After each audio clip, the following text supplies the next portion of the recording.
ক্ষমা চাও, সব গুনাহ আমি ক্ষমা করে দেব। আলামিন মুস্তারজিকিন আরজুকালা, কার কি লাগবে আমার কাছে চাও, সব আমি দিয়ে দেব। আল্লাহু আকবার। এই হুজুদের ঘুমকে স্যাক্রিফাইস করে ওই টাইমে যে সালাতটা পড়া হয়, ওই সালাতকে আরবিতে বলে সলাতুল হুজুদ বা সলাতুত তাহাজ্জুদ। সুবহানাল্লাহ পড়বেন না?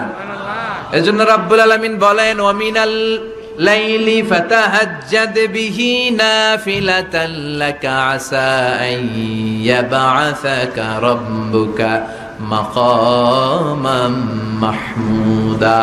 ও নবী, রাত্রিবেলা দাঁড়িয়ে আপনি তাহাজ্জুদের নামাজ পড়েন, আশা করা যায় বিশাল সম্মানিত মহিমান্বিত জায়গায় আল্লাহ আপনারে বসায় দিবে গো নবী। ঠিক কি না?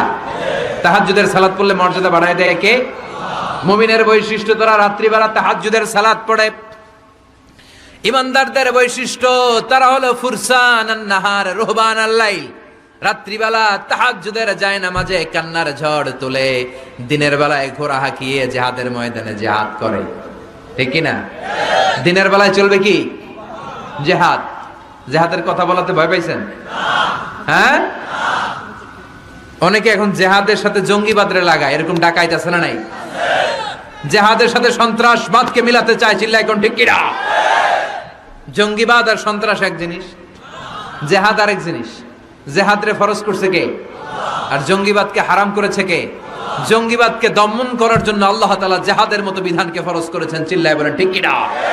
যারা হকের পক্ষে, যারা কল্যাণের পক্ষে, যারা মানবতার পক্ষে, এরা হচ্ছে মুজাহিদ। আর যারা হক সহ্য করে না, মানবতাকে সহ্য করে না, শান্তির কথাকে সহ্য করে না, এরা হলো এক একটা জঙ্গি, চিল্লায় এখন ঠিক কিনা? আবু জাহেল ছিল জঙ্গি আর বিশ্বনবী ছিলেন মুজাহিদ। ফেরাউন ছিল জঙ্গি, মুসা আলাইহিস সালাম ছিলেন মুজাহিদ। নমরুদ ছিল জঙ্গি, সাইয়েদনা ইব্রাহিম ছিলেন মুজাহিদ।